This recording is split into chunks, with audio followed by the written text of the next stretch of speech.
আসসালামু আলাইকুম। সবাইকে স্বাধীন বাংলাদেশের শুভেচ্ছা। আশা করি সবাই আমাদের এই দ্বিতীয় স্বাধীনতা সবাই উপভোগ করছেন। তো আপনারা সবাই জানেন যে আমরা দীর্ঘ 15 বছরের ফ্যাসিবাদ এবং জুলুম থেকে আমরা মুক্তি পেয়েছি, এবং এই ফ্যাসিবাদ এবং জুলুমের যে ভয়াবহ বর্ণনা, এর অনেক কিছুই আপনারা জানেন, আবার অনেক কিছু সম্বন্ধেই আপনারা অবগত নন।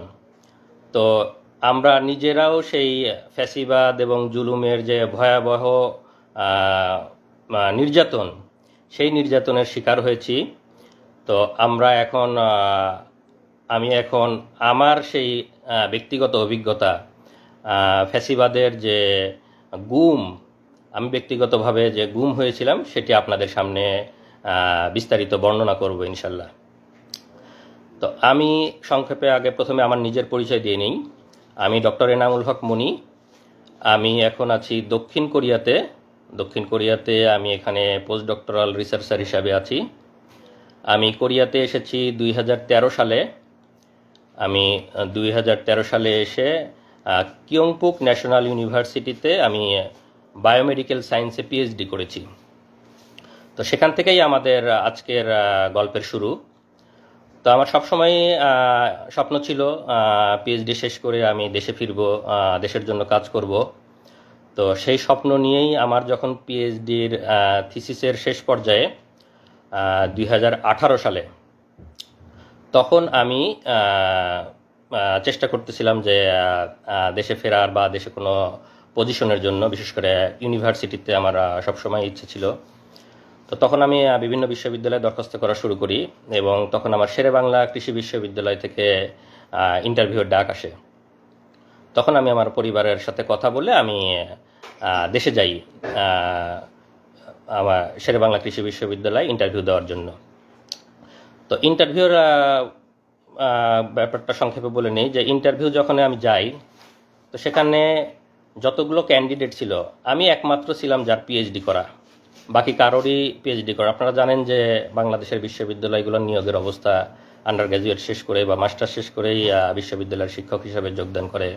মেধার মূল্যায়ন বাংলাদেশের বিশ্ববিদ্যালয়গুলোতে হয় না। তো আমি যখন শেরেবাংলা কৃষি বিশ্ববিদ্যালয়ে ভাইবা দিলাম, ভাইবার পরে ভিসি স্যার আমাকে সরাসরি বলতেছে যে এনামুল, আসলে তোমার পিএইচডি আছে, আমরা বুঝতে পারতেছি তুমি কোয়ালিফাইড, কিন্তু আসলে আমাদের অনেক লিমিটেশন আছে, আমাদের কিছু সমস্যা আছে। তো ঠিক আছে, তুমি আরও চেষ্টা করো, ধন্যবাদ। মানে আমাকে পাশ কাটাই দিল এবং তাদের অপারগতা প্রকাশ করলো। বুঝতেছি তাদের আগে থেকে ক্যান্ডিডেট সিলেক্ট করা, আমি একমাত্র পিএইচডি ক্যান্ডিডেট হওয়া সত্ত্বেও আমাকে নিয়োগ দেওয়া হয় না। তো ভাইবা শেষ করে আমি মোটামুটি 1 মাসের ছুটি নিয়ে গিয়েছিলাম এখান থেকে, কোরিয়া থেকে।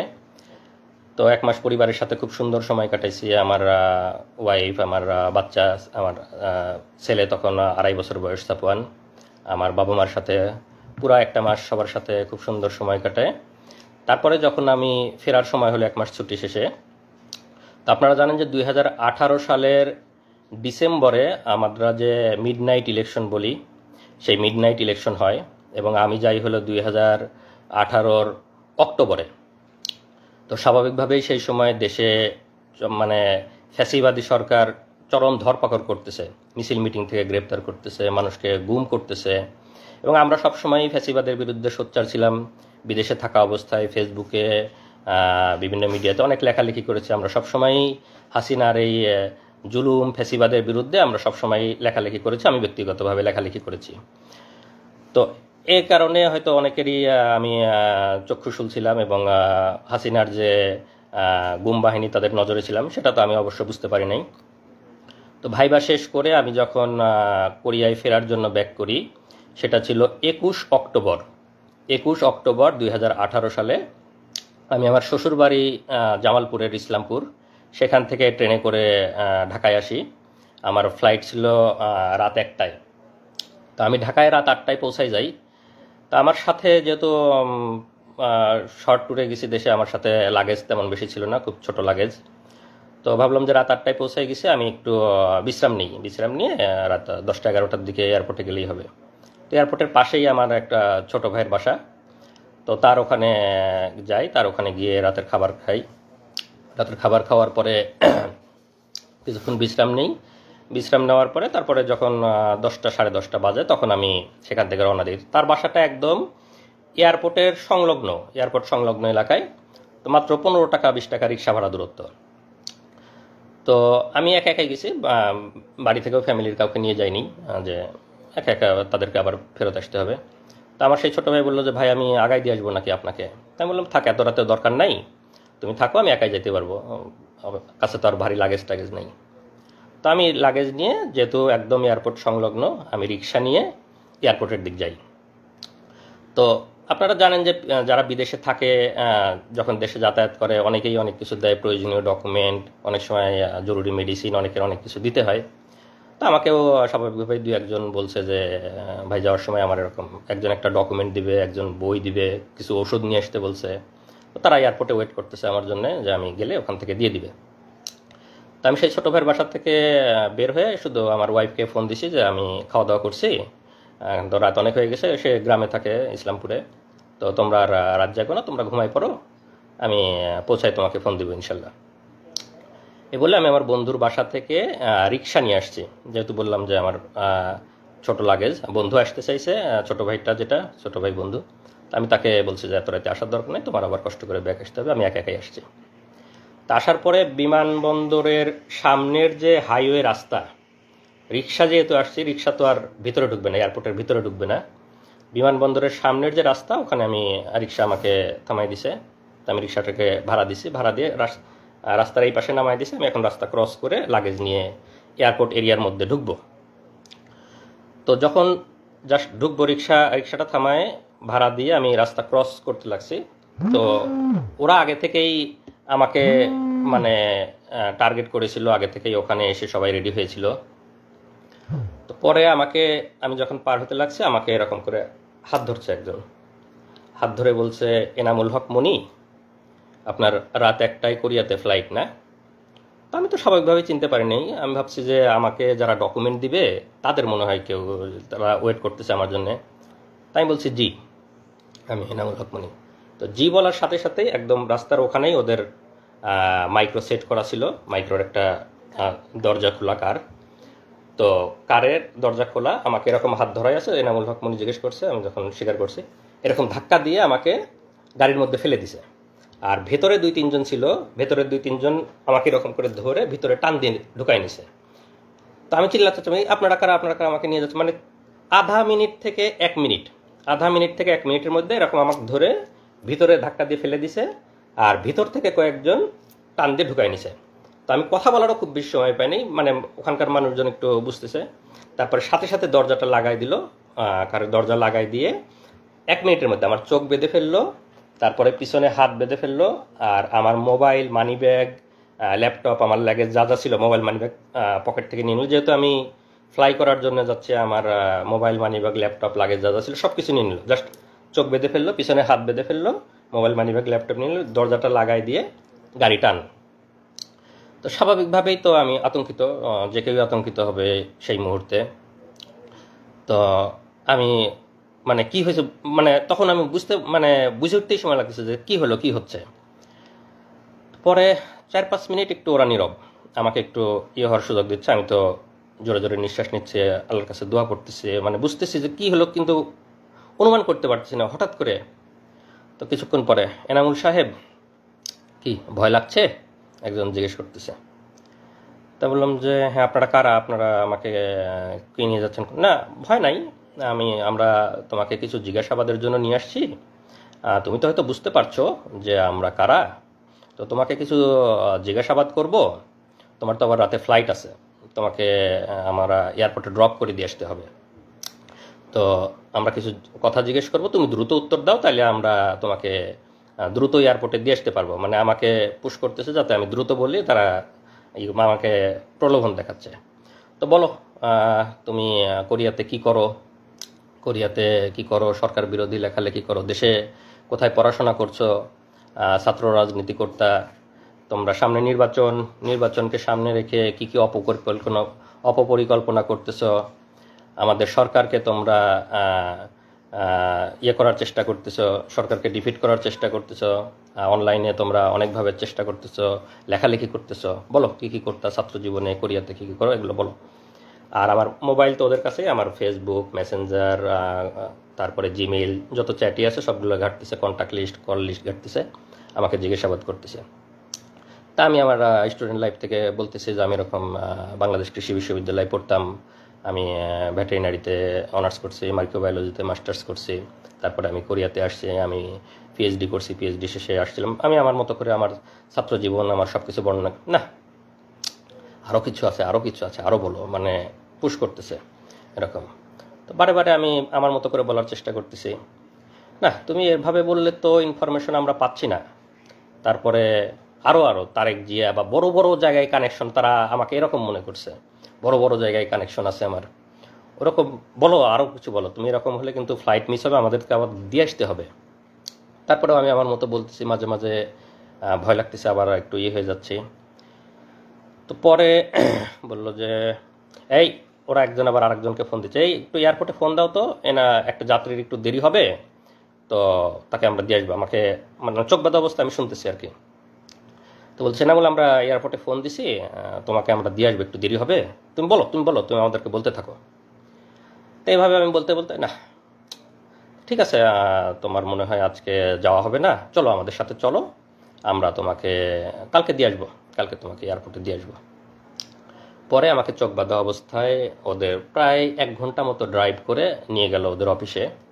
তো নিয়ে যাওয়ার পরে আমাকে হাত ধরে সিঁড়ি দিয়ে উপরে তুলতেছে, বলতেছে ভাই সিঁড়ি আস্তে আস্তে ওপরে নিন, আমাকে বোঝাচ্ছে আর কি। তা আমি সিঁড়ি আস্তে আস্তে, চোখ বাঁধা সব কিছু, তো মনে হয় 3 তলাতে নিয়ে গেল আমাকে, চোখ বাঁধা অবস্থায় 3 তলাতে নিয়ে গেল। ওখানে নিয়ে গিয়ে চেয়ারে বসালো, চেয়ারে বসানোর পরে আবার জিজ্ঞাসাবাদ আমার, একদম নিজের নাম, বাবার নাম, মাতার নাম, বাড়ির ঠিকানা, বিশ্ববিদ্যালয়, কোরিয়ার সব ঠিকানা, শ্বশুর বাড়ির ঠিকানা সব কিছু লিখে ওখানে আবার জিজ্ঞাসাবাদ, সামনে নির্বাচনকে সামনে রেখে অপপরিকল্পনা, অনলাইনে লেখালেখি, এগুলো অনেক কিছু নিয়ে জিজ্ঞাসাবাদ, আর ওই মোবাইল, ফেসবুক এগুলো ঘাটাঘাটি করতেছে। আর যেটা করে ওখানে, তো এমনিতেই সবসময় মানসিক একটা ভয়ের মধ্যে যে কেউ, চোখ বাঁধা, আমি কোথায় জানি না, মানসিক একটা ভয়। আর কানের কাছে মাঝে মাঝে এসে বন্দুক লোড করার মতো ক্রাশ করে শব্দ করে, যাতে আরও ভয় পায়, আরও বলে। আবার লাঠির খটখট খটখট শব্দ করে ফ্লোরে, বা এই মারবে, এই ইয়ে করবে। এনামুল আমাদের কাছে কিন্তু ওই কানে কানে ইয়ে লাগায় রাখেছে, আমাদের কাছে কিন্তু বাটন আছে, টিপ দিলে ইলেকট্রিক শক লাগবে, কানে ইয়ে লাগায় রাখে। এরকম একটা মানসিক ভীতিকর একটা অবস্থা, যে বন্দুক লোডের শব্দ করে, লাঠির শব্দ করে, আবার এরকম ইয়ে করে। তা আমি, আল্লাহর রহমত যে আমি, আমার কথাগুলো মোটামুটি স্পষ্ট বের হচ্ছিল, তা আমি ওদের সাথে স্বাভাবিকভাবে কথা বলতে পারতেছিলাম। বেশি মানে যে একদম কথা জড়ো হয়ে আটকে গেছে এরকম না, ওইরকম হলে ওরা টর্চার আরও বেশি করে মারে। তো আমাকে সেরকম আর ইয়ে করতে হবে, আমাকে জিজ্ঞাসাবাদ করতেছে, আমি বলতেছি আমার মোবাইল, ইমেইল, চ্যাট বক্স সব কিছু ঘাটতেছে, এবং তারা ভাবতেছে আমি খুব শীর্ষ পর্যায়ের নেতা, শীর্ষ পর্যায়ের কানেকশন আছে, এগুলা বের করার চেষ্টা করতেছে, কিন্তু সেরকম কোনো কিছু ওরা পাচ্ছে না। পরে সারা রাত ধরে জিজ্ঞাসা করার পরে আমাকে পরের দিন সকালে ওদের গুমের যে রুম, সেই গুমের রুমে নিয়ে রাখে। তো র্যাবের যে গুমে, আমি এখনও বলতেছি যে আমি এখনও তো র্যাব জানি না, আর একটু পরে বলবো, তারপর এই মুহূর্তে বলে রাখি র্যাব, কারণ আমার এখনও তো চোখ বাঁধা, আমি তো জানি না। তো গুমের রুমে যখন রাখলো, তো তখন ওখানে গিয়ে দেখি যে ওখানে আরও কয়েকজন বিভিন্ন জায়গা থেকে ওরা তুলে নিয়ে আসছে, গুম করে নিয়ে আসছে, তাদেরকেও রাখছে। তো আমাকে আর একজনের সাথে রাখলো, আমরা 2 জন এক রুমে। তো সাধারণত ওরা একজনকে এক রুমে রাখে, আমাকে আর একজনের সাথে রাখলো। তো আমরা 2 জন, সেই ছেলেটার বাড়ি কুমিল্লা, সে হয়তো কোনো দিন আসবে, এসে কথা বলবে আপনাদের সামনে। তো রাখার পরে আমাকে ওখানে সকালে নাস্তা দিল। তো নাস্তা তো স্বাভাবিকভাবেই খাওয়ার কোনো অবস্থা নাই, আমি আসি ওখানে মানে একদম হতভম্ব, কি হলো, আমি গতকালকে ফ্লাইট, আমি কোরিয়াতে যাব, আমার পিএইচডি এর শেষ থিসিস জমা দিতে হবে, এরকম সব চিন্তা করতেছি, একদম হতভম্ব। তো সেই ছেলেটার সাথে কথা বলতেছি, যে ছেলেটা আমার রুমে ছিল গুম, আর পাশের 2টা রুমে আরও 2 জন 1 জন, মোট 5 জন আমরা একসাথে গুম ছিলাম। তো এই অবস্থায় আমি খুবই তো চিন্তিত, আপনারা স্বাভাবিকভাবে বুঝতে পারছেন আমার মানসিক অবস্থা। আমি আমার ফ্যামিলি, আমার বউ, আমার বাচ্চা তখন 2.5 বছর বয়স, সবাইকে নিয়ে চিন্তা করতেছি। তো আমার মানে আমি কোনোভাবে মানে চেষ্টা করতেছি যে আমার ফ্যামিলিকে যদি একটু জানাইতে পারতাম যে আমি অন্তত বেঁচে আছি, বা আমি তো স্বাভাবিক যে আমি যে গতকালকে কোরিয়াতে যাই নাই, আমার ফ্যামিলি কিভাবে চিন্তা করতেছে, কান্না করতেছে, সেটা তো আমি ওখান থেকে বুঝতে পারতেছি, কিন্তু আমি তো তাদের কাছে পৌঁছাইতে পারতেছি না, কোনোভাবে জানাইতে পারতেছি না। তো সামনে যারা গার্ড দেয়, তখন আমার যখন ঘুমের রুমে দিছে, রুমের মধ্যে রাখছে, তখন আমার চোখ খুলে দিছে। তো চোখ খুলে দেওয়ার পরে সামনে মানে রডের দরজা, আর সামনে আর একটা সলিড দরজা থাকে। তো রডের দরজা লাগাই দিলে সামনে যারা নিরাপত্তা কর্মী থাকে তাদের দেখা যায়, আর মানে সলিড দরজাটা লাগাই দিলে দেখা যায় না। তো ওরা রডের দরজাটা লাগাই রাখছে, সামনে যারা নিরাপত্তা রক্ষী যারা হাঁটতেছে তাদেরকে দেখা যাচ্ছে। তো আমি তাদেরকে বারে বারে বলতেছি, তারা বলছে ভাই কোথা থেকে আসছেন এটা জিজ্ঞেস করে। আমি বললাম যে আমি এরকম কোরিয়াতে পিএইচডি করতাম, গতকালকে ফ্লাইট ছিল, আমাকে এয়ারপোর্ট থেকে তুলে নিয়ে আসছে এরকম। তারপরে আমার ওয়াইফের বর্ণনা, আমার ছোট ছেলের কথা শুনে ওরাও একটু মানে মন নরম হয়েছে, আরে আপনার একটা ছোট ছেলে আছে এরকম ইয়ে। তো ওরা একটু মানে ভদ্র এবং আমাদের প্রতি খুবই সহমর্মী। তারাই করে ভাই আল্লাহ আল্লাহ করেন, কোনো কিছু হবে না। মানে অফিসারগুলা মানে টপ লেভেলের, মানে হাসিনা বাইসে বাইসে সবগুলা অফিসার একদম সর্বোচ্চ লেভেলের শুয়োরগুলোকে বসাইছে, কিন্তু যারা লোয়ার লেভেলের তারা অনেক মানে সিম্প্যাথেটিক এবং অনেক সহমর্মী, তারা আমাদের বিষয়গুলো বোঝে, তারা অনেক সান্ত্বনা দিচ্ছে, ভাই আল্লাহ আল্লাহ করেন, ঠিক হয়ে যাবে ইনশাল্লাহ, কিছুই হবে না, এরকম বোঝানোর চেষ্টা। আমি ওদেরকে অনেক অনুরোধ করি, ভাই আমার ওয়াইফ ওদিকে কান্নাকাটি করতেছে, ভাই আমার ওরা মরে যাবে, আমি অনেক একটু ওদেরকে যদি জানাইতে পারতাম, ভাই আমার ওয়াইফ একটু জানান যে আমি অন্তত বেঁচে আছি, এইটুক জানান ভাই। অনেক কান্নাকাটি করতেছে, অনেক রিকোয়েস্ট করতেছে। তো কোনো না ভাই, আমার ওদের কাছে মোবাইল, ওদের ডিউটিরত অবস্থায় মোবাইল আনার অনুমতি নেই, ভাই আমাদের মোবাইল আনার কোনো অনুমতি নাই, আপনি এগুলো বলেন না। এরকম সকাল থেকে দুপুর পর্যন্ত চলে যাচ্ছে, তাও কোনো ইয়ে হয় না। আমি তো বারে বারে চেষ্টা করতেছি ওদেরকে রিকোয়েস্ট করে, মানে যেভাবেই হোক একটু ইয়ে করার। বারে আমার যে রুমমেট ছিল তাকে বলতেছি। পরে এক সময় একটা মানে যে গার্ড ছিল তার একটি হয়েছে, তো বলতেছে যে ভাই ঠিক আছে, আপনি কাজ করেন, আপনার নাম্বারটা আমাকে বলেন, আপনার ওয়াইফের নাম্বার, আমার তো এখন ডিউটি, আমি ডিউটি শেষ করে গিয়ে আপনার ওয়াইফকে বলার চেষ্টা করব। তো আপনি নাম্বারটা বলেন, আপনি কাউকে বলেন না, আমি আপনার ছোট ছেলে আছে, এটা শুনে আমার অনেক মায়া লাগছে, আমি আপনার ওয়াইফকে বলার চেষ্টা করি। তো আমি তাকে আমার ওয়াইফের নাম্বারটা বলি। তো সে একটু ওয়াইফের নাম্বারটা কোথাও লিখে নেয় যে আমি ডিউটি শেষ করে গিয়ে চেষ্টা করবো আপনার ওয়াইফকে। আমি অনেক অনেক কান্নাকাটি করছি, অনেক রিকোয়েস্ট করছি। তো এই পর্যায়ে আমাকে ওইখানে মানে ঘুমের যে রুম ওখানে রেখে দেয়, ওই অবস্থায় থাকি। আমাকে ওখানে 3 বেলা খাবার টাবার দেওয়া শুরু করে। তো ওরা খাবারটা স্বাভাবিক খাবার দেয়, ওদের যে অফিসার্স মেসে যে রান্নাগুলো হয় সেই রান্নাগুলা প্রতি বেলায় এসে আমাদেরকে খাবারগুলো দিয়ে যায়, স্বাভাবিক খাবার, ভালো খাবার, অফিসার্স মেসে যে রান্না হয় সেগুলোই দিয়ে যায়। তো সকাল দুপুর রাত ওভাবে খাবার দিতে থাকলো, আমাকে ঘুমের রুমে ওভাবে রেখে দিল। তো এই পর্যন্ত আমার অধ্যায়ের একটু বিরতি, এরপরে আমার আরও বর্ণনা শুরু হবে। তো এই অবস্থায় তো আমার ওয়াইফরা ওদিকে কান্নাকাটি করতেছে, ওরা ওদিকে আমাকে খোঁজাখুঁজি করতেছে, ওদের কি অবস্থা আমার ওয়াইফের কাছে আপনারা এই পর্যায়ে একটু শুনুন, তারপরে আবার আমি বলবো। আসুন। আসসালামু আলাইকুম, আমি নাজনীন সুলতানা নিপা, এনামুল হকমনের ওয়াইফ। আসলে সেই দিনগুলো তো ভোলার মতো না। এখন হয়তো বর্ণনা করতে পারবো, কিন্তু সেই সময়টা কোনোভাবেই বোঝাতে পারবো না আপনাদেরকে। তো আমার হাজব্যান্ডের সাথে আমার লাস্ট কথা হলো 9:30টার দিকে, 9:23 আমার সাথে লাস্ট কথা হয়েছে। ও আমাকে বলছে যে ঘুমিয়ে পড়ো, আমি এয়ারপোর্টে কাজ শেষ করে তোমাকে কল দিব। তারপর আমি বাবুকে নিয়ে ঘুমিয়ে পড়লাম। রাত যখন 12টা বাজে আমার হুট করে ঘুম ভেঙে গেল। আসলে কেউ জার্নি করলে, পরিবারের কেউ জার্নি করলে তো ওরকম গভীর ঘুম হয় না। তো 12টার সময় আমার ঘুম ভেঙে গেল। আমি তখন মোবাইলটা নিয়ে তাকে কল দিলাম। তো তার মোবাইলে রিং হচ্ছে, কিন্তু কল রিসিভ করছে না। আবার আমি মেসেজ দিয়েছি যে ফ্রি হলে আমাকে কল দিও। তখন 12টা বাজে, তার ফ্লাইট ছিল 1:05-এ। তো আমি যখন মেসেজ দিচ্ছি, মেসেজ সিন হচ্ছে, কল রিং হচ্ছে, কিন্তু কলও ধরছে না, মেসেজের রিপ্লাইও দিচ্ছে না। তখন আমার কাছে খুব ইয়ে লাগলো যে মনে হয় ব্যস্ত আছে, হয়তো এয়ারপোর্টের কোনো ঝামেলা বা বিজি আছে এরকম। আমি অপেক্ষা করছি তারপর ওখান থেকে মেসেজ বা কল আসবে, কিন্তু আসছে না। তো যখন রাত 1টা পার হয়ে যাচ্ছে তখন আমার ভিতরে কি ব্যাপার, কেন এরকম হচ্ছে, ও তো আমাকে জানানোর কথা। তো তখন আমার মনে হলো যে হয়তো মোবাইল হারিয়ে ফেলছে বা মোবাইল বা ল্যাপটপ হারিয়ে ফেলছে, কিন্তু আমার মানে বারবার খালি একা একা। আমি কিন্তু রাতে আমার বাবুর সাথে একা ঘুমিয়েছি, আমার বাবা মা অন্য রুমে, তাই মধ্যরাতে তো আমি কাউকে কিছু বলতে পারছি না। তখন আমি মানে খালি বারবার আল্লাহ আল্লাহ করছি যে আল্লাহ কি হলো, যদি মোবাইল হারিয়ে যায় তাহলে তো এয়ারপোর্ট থেকে অন্য কারো ফোন থেকে আমাকে একবার জানাবে সে, এটা আমি শিওর যে সে আমাকে জানাবে, কারণ আমি টেনশন করব। কিন্তু না, আমি অপেক্ষা করছি, রাত 1টা 2টা বেজে যাচ্ছে, কোনো মেসেজ নেই, কল নেই। রাত 1টার পরেও যখন তার ফ্লাইট ছিল, ফ্লাই করার সময়, তারপরেও আমি মেসেজ দিচ্ছি, কিন্তু মেসেজ সিন হচ্ছে, রিপ্লাই দিচ্ছে না।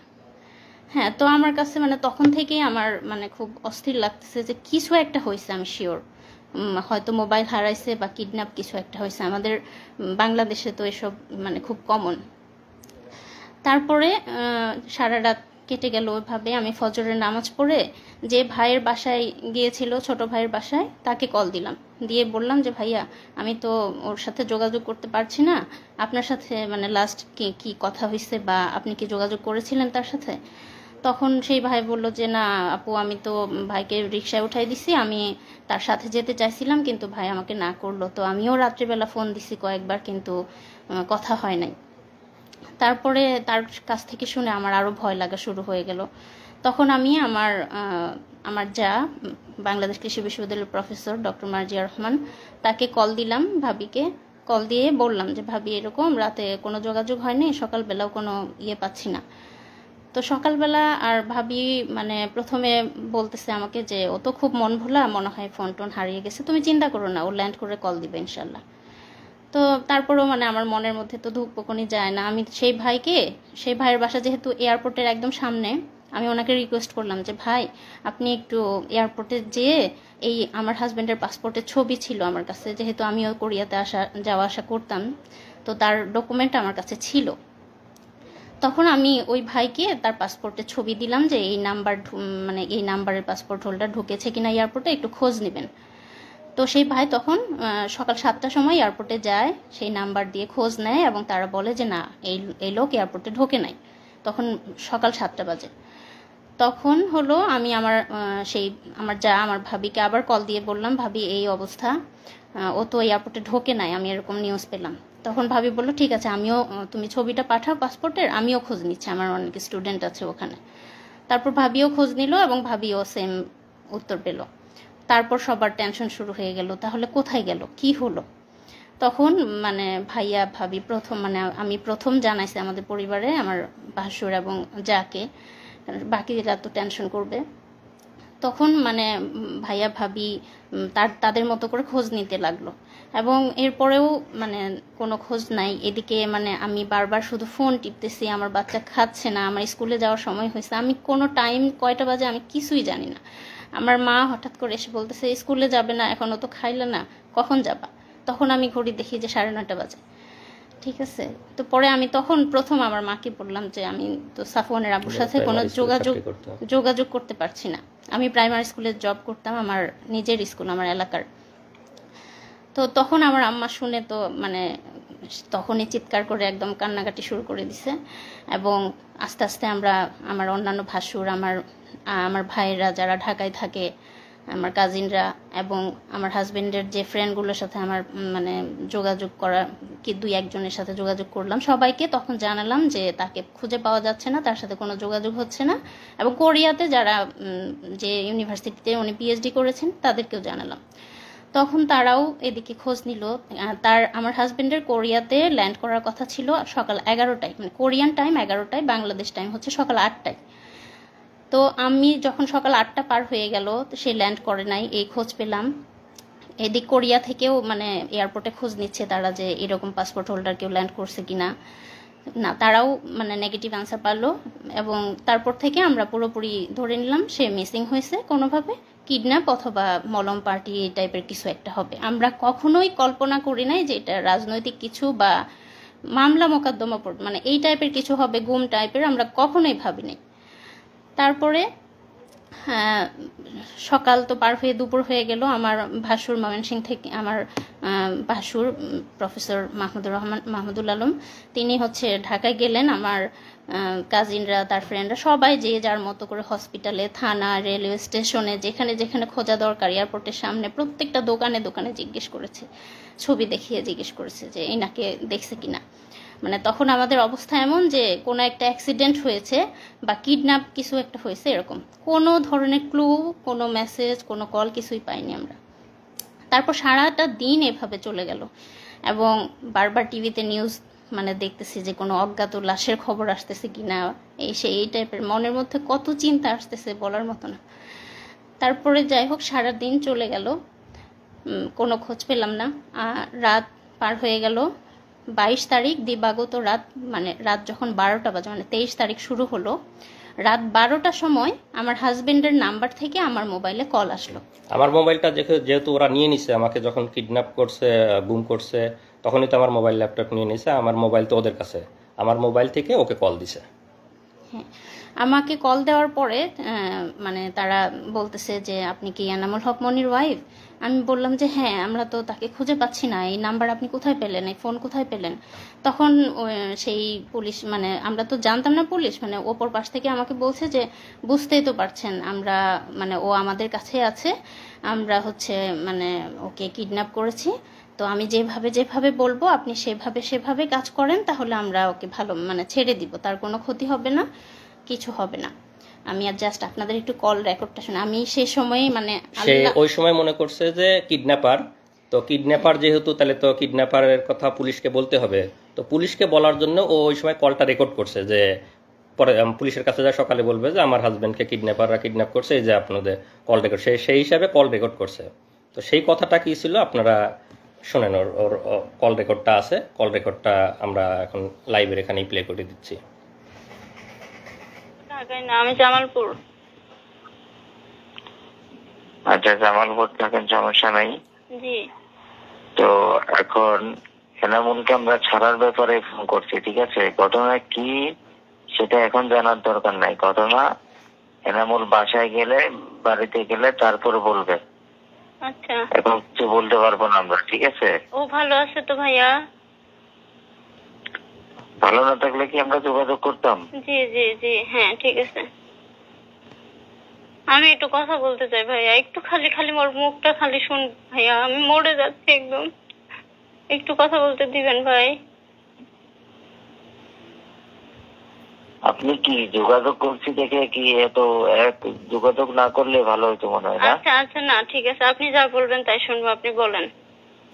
সুস্থভাবে কথা বলেন, আপনাকে বলছি না সত্যি কথা বলেন, কোনো উচ্ছৃঙ্খলার কোনো কিছু দরকার নাই। জি আচ্ছা ঠিক আছে ভাইয়া।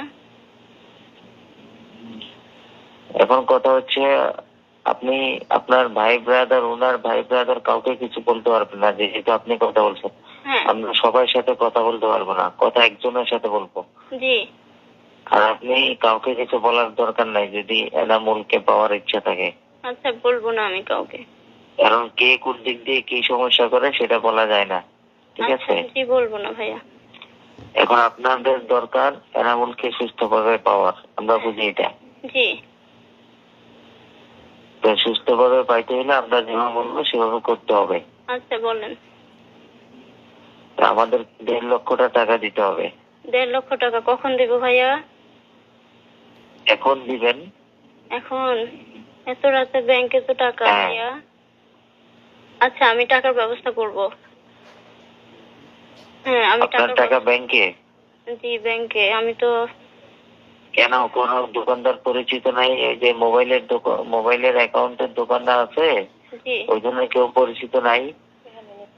খোঁজ নিলে পরিচিত মানে হয়তো পাবো, কিন্তু আমি তো মেয়ে মানুষ, এটা তো আমার মানে একজনকে হলেও জানাতে হবে ভাই। না, আপনাকে কেউ যদি বিদেশ থেকে টাকা পয়সা পাঠায় তো কিভাবে তোলেন? মোবাইল অ্যাকাউন্টে তোলেন না? বিদেশ থেকে তো পাঠায় না, আমার হাজবেন্ড তো মানে, আমি তো প্রাইমারি স্কুলে চাকরি করি, আমার টাকা দিয়ে আমি চলি, বুঝছেন? টাকা পাঠায়। তারপরে তো এটা এখন তো আর আগের মতো দুনিয়াদারি নাই, ঠিক আছে? জি, আমি যেভাবে হোক পাঠাই দিব ভাই, এখনই আজকেই পাঠাই দিব ইনশাল্লাহ। আপনি দেখেন, চেষ্টা করেন, যদি পাঠাতে পারেন আমরা রাতের মধ্যে ছেড়ে দিব।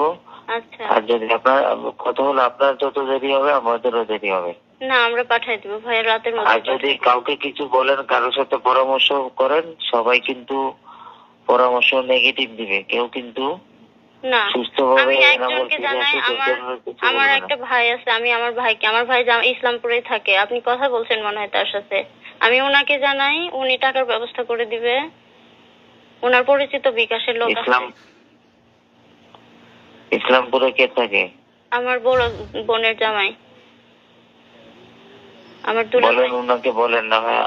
ওনাকে বলেন না হয় আমার রবি নাম্বারে ফোন করতে, আচ্ছা অথবা আপনি ওনার সাথে কথা বলে আমাকে ফোন করেন। রবি নাম্বারে করেন, ওর মোবাইল এখন বন্ধ করে দিব। আচ্ছা ঠিক ওর আছে। মোবাইল সহ একেবারে ওকে গাড়িতে তোলার পরে ওকে মোবাইল দেওয়া হবে। আচ্ছা ভাইয়া, আমরা টাকা পাঠিয়ে দেবো, কোনো সমস্যা নাই। হ্যাঁ টাকা পাঠিয়ে আরে ভাই, আমরা যেটা চাইতেছি সেটা দিলে আর আপনাদের সাথে কোনো বেমানি কেন করবো? কোনো জি দরকার জি আছে? জি জি ভাইয়া, আমি পাঠিয়ে দেবো টাকা, রাতেই পাঠাবো। ঠিক আছে, জি রাখেন। আপনি আপনার লোককে বলেন বা আপনি কথা বলেন, ওই রবি নাম্বার ফোন দেন, আপনি আপনার লোকের সাথে কথা বলেন। আচ্ছা আচ্ছা ঠিক আছে। ঠিক আছে, আচ্ছা রাখেন। আল্লাহ গো। তাড়াতাড়ি বলো। তা আমি তো ঘুমের রুমেই আছি এখনো, ওদের সাথে এখনো এগুলা হচ্ছে। তারপরে বলো। তারপর আমি বললাম যে আমাকে বললো যত দ্রুত আমি টাকা পাঠাবো তত তাড়াতাড়ি তাকে ছেড়ে দিবে, এবং গাড়ি রেডি আছে, জাস্ট টাকাটা পেলে তাকে ছেড়ে দিবে। আমি সকাল মানে 6টার সময় ওনারা আমাকে 4-5টা নাম্বার, ডাচ বাংলা বিকাশ মিলিয়ে প্রায় 4-5টা নাম্বার দিল।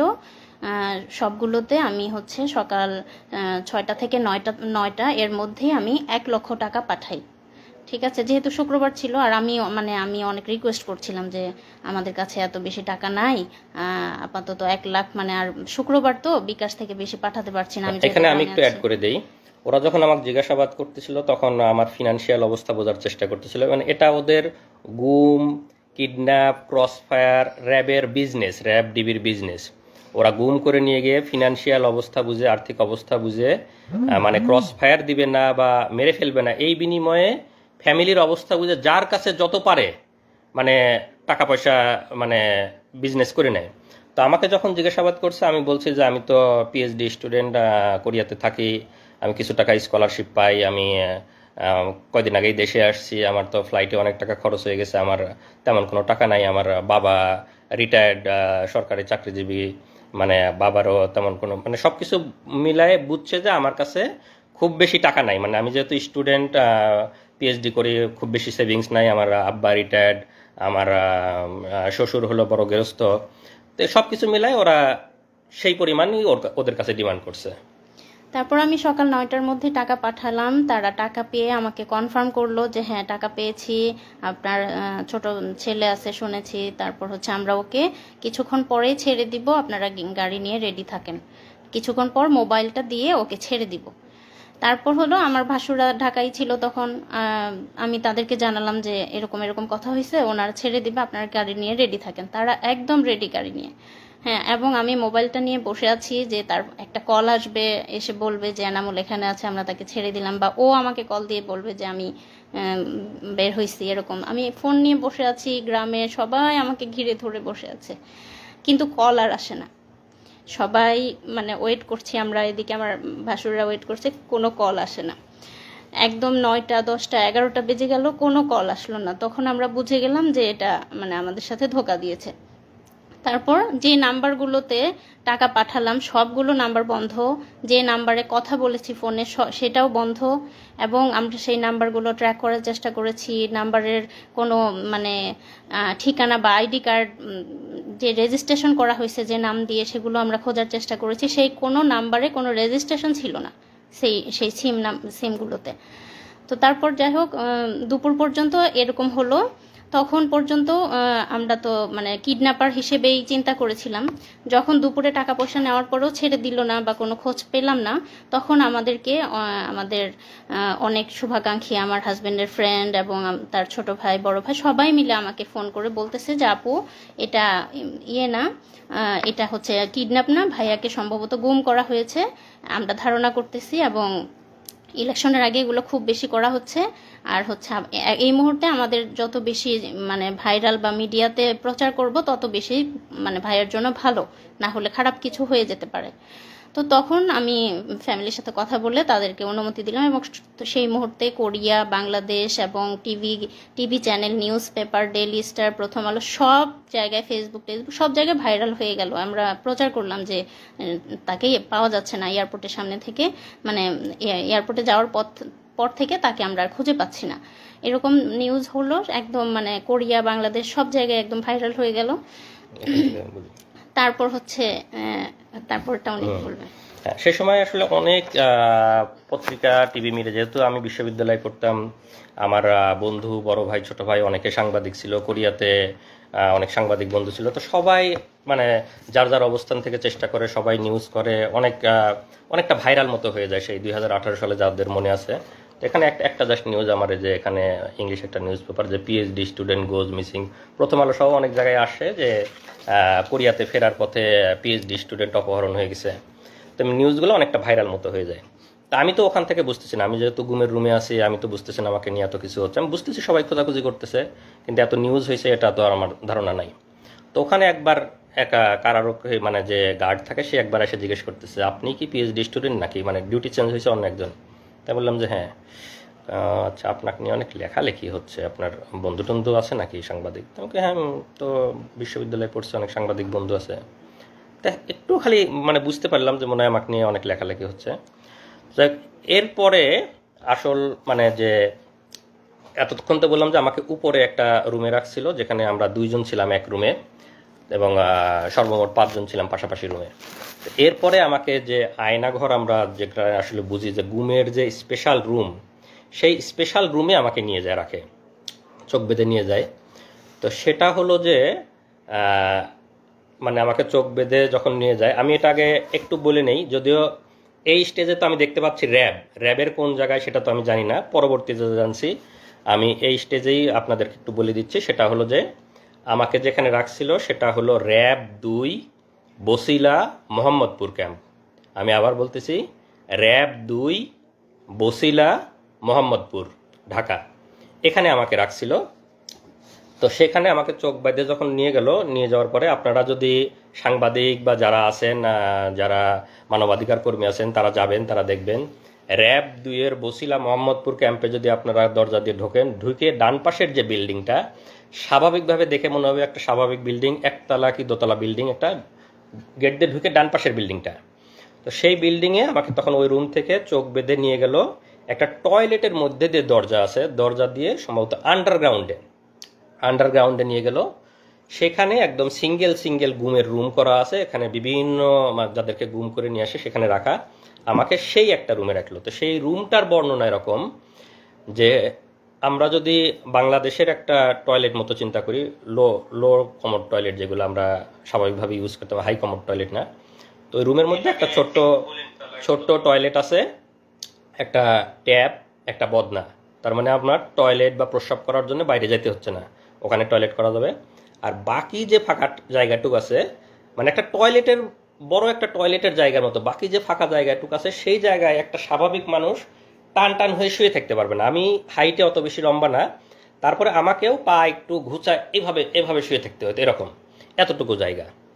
আর সামনে যে দরজাটা একদম সলিড, এই দরজাটার মানে রডের শিক নাই, দরজাটা একদম সলিড, দরজার মানে হেড বরাবর একটা গোল ছিদ্র করা। তো সামনে যারা মানে গার্ড থাকে, তো কাউকে বলার দরকার হলে ওই ছিদ্রর ওইটা সরায় ওদেরকে ডাক দিলে তখন ওরা কোনো কথা বলা বা কোনো জরুরি কিছু দরকার হলে ওরা, বা খাবার দেওয়ার দরকার হলেও ওদিক দিয়ে এসে কথা বলে তারপরে খাবার দেয়। তো ওইটা হলো একদম স্পেশাল রুম ঘুমের, যে একদম মানে ভাষায় বর্ণনা, আপনারা আয়নাঘরের অনেক ছবি হয়তো ইয়েতে নেত্র নিউজে বা বিভিন্ন জায়গায় দেখছেন, আগামীতে আরও আসবে, আপনারা হয়তো ভিডিও দেখতে পারবেন, সাংবাদিক মানবাধিকার কর্মীরা যাবেন, সেগুলো ভিডিও করে নিয়ে আসবেন। তো একদম যেটা বর্ণনা দিলাম, একটা ছোট টয়লেট এবং বাকি যে ফাঁকা জায়গাটুক থাকে, কষ্টে মষ্টে পা ভাঁজ করে একজন মানুষ শুয়ে থাকতে পারে। তা আমাকে ওখানে রাখার পরে একা ওই রুমগুলো হলো সিঙ্গেল ইউনিট, একা রাখলো। তো স্বাভাবিকভাবে ওখানে তো সবসময় মৃত্যু আতঙ্ক, মানে কখন মেরে ফেলবে, কখন মানে সবসময় কল্পনা যে মেরে কোথায় লাশ ফেলে দেবে, কেউ টের পাবে। বাংলাদেশে যা হয় মানে লাশ ভাসতেছে, গুম হয়ে যাচ্ছে, নিখোঁজ হচ্ছে, কে কোথায় মারা যাচ্ছে, কার কোথায়, সেগুলো সবসময় চিন্তা হচ্ছে। তো পরের দিন রাতের বেলা আমাকে আবার ওই গুমের ওই যে সিঙ্গেল রুম, আয়নাঘরের যে সিঙ্গেল রুম, সেই রুম থেকে নিয়ে যায়, নিয়ে আবার অফিসারদের রুমে নিয়ে যায়। অফিসারদের রুমে যখন যাবে সবসময় চোখ বাঁধা, গুমের রুমে থাকা অবস্থায় চোখ খোলা রাখে। অফিসারদের রুমে যাওয়ার সময় সবসময় চোখ বাঁধা, কারণ কে জিজ্ঞাসাবাদ করতেছে, কে অফিসার, কে কি, কোনো কিছু বোঝার সুযোগ নাই।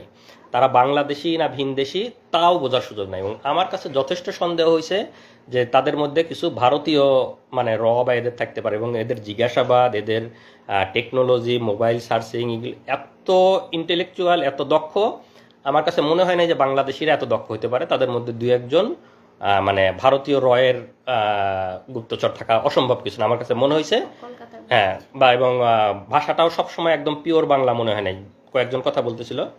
যাই হোক, যেটা বললাম যে মানে অফিসারদেরকে আমরা যেহেতু দেখতে পাচ্ছি না, তাদের বর্ণনা দেওয়ার তো সুযোগ নেই এই স্টেজে। তো সেখানে এরা রাতভর আবার আমাকে জিজ্ঞাসাবাদ করে, এবং সেদিন মানে ফিজিক্যাল টর্চার করে নাই, ভয়াবহ মানসিক টর্চার করছে। যেটা বললাম যে বন্দুকের গুলির শব্দ, লাঠির শব্দ, মানে কানে ইলেকট্রিক শক দেওয়ার মতো শব্দ, ভয়াবহ মানসিক টর্চার করে। এবং আমাকে প্রায় হয়তো আনুমানিক রাত 12টার দিকে আবার এনে গুমের রুমে রেখে দেয়। তো সেই দিন আমি মানে মোটামুটি এমনিতে অনেক আতঙ্ক ভয়, সেদিন মনে হলো যে আজকে মনে হয় খারাপ কিছু করতে পারবো। ওদের জিজ্ঞাসাবাদের ধরন বা সব কিছু মিলায় খুব মানে ভীতিকর একটা অবস্থা। তো এসে কোনো মতো শুয়ে আছে, ঘুমাই না, ঘুম তো আসার কোনো সুযোগই নাই ওখানে। তো যে অবস্থা, হয়তো ক্লান্ত হয়ে গেলে চোখটা একটু বুঝে আসে। তা আমাকে শেষ রাতের দিকে, রাত 4:30 বাজে, তখন আবার আইসে দরজায় মানে র্যাবের একজন নক করছে, ভাই আপনি আসেন, আপনাকে নিয়ে দ্রুত অপারেশনে যাইতে হবে। তখন তো আমার বুকের মধ্যে একদম মানে চিৎ করে উঠছে যে এত রাতে অপারেশন, মানে তখন তো এমনিতে সব সময় মৃত্যু চিন্তা, ক্রস ফায়ারের চিন্তা, মানে আমাকে শুধু দরজায় ডাক দিছে, আপনি বের হয়ে আসেন, আপনাকে নিয়ে অপারেশনে জানতে হবে। তখন আমি পুরাপুরি শিওর যে ভাই মানে মনে হচ্ছে যে আমাকে ক্রস ফায়ারের দেওয়ার জন্য ডাক, অপারেশন, র্যাবের অপারেশন এত রাতে আর কি হবে। তখন রাত 4টে 4:30 বাজে, আমি বুঝতেছি ফজরের সময় হয়ে যাচ্ছে। তখন আমি ওদেরকে বললাম, মানে ওই সময় তো চিল্লা চেঁচামেচি করেও কোনো লাভ নাই, মানে কেউ তো শোনার নাই। তখন আমি ওদেরকে বললাম যে ভাই একটু দেরি করেন, এখনই তো মানে আজান হয়ে যাবে, আমি ফজরের নামাজটা পড়ে নিই, আমি নামাজটা পড়ে বের হই। জীবনের মানে আমি একদম পুরাপুরি শিওর। আমি এখন হয়তো বলতে বলতে আমাদের অশ্রু শুকাই গেছে, মানে প্রথম যখন বলতাম আমি কান্নাকাটি করতাম আমার ওয়াইফের কাছে, সবার কাছে যখন বর্ণনা করছি, এখন বলতে বলতে মানে আমার অশ্রু শুকাই গেছে, হয়তো বা সেই এক্সপ্রেশনটা আসতেছে না যে মানে প্রথম দিকের আমার কি অবস্থা ছিল। আমি শতভাগ শিওর যে আমাকে ক্রস ফায়ারের জন্য নিয়ে যাচ্ছে, শুধু বলছে যে আপনি বের হন, আপনাকে নিয়ে অপারেশনে যেতে হবে।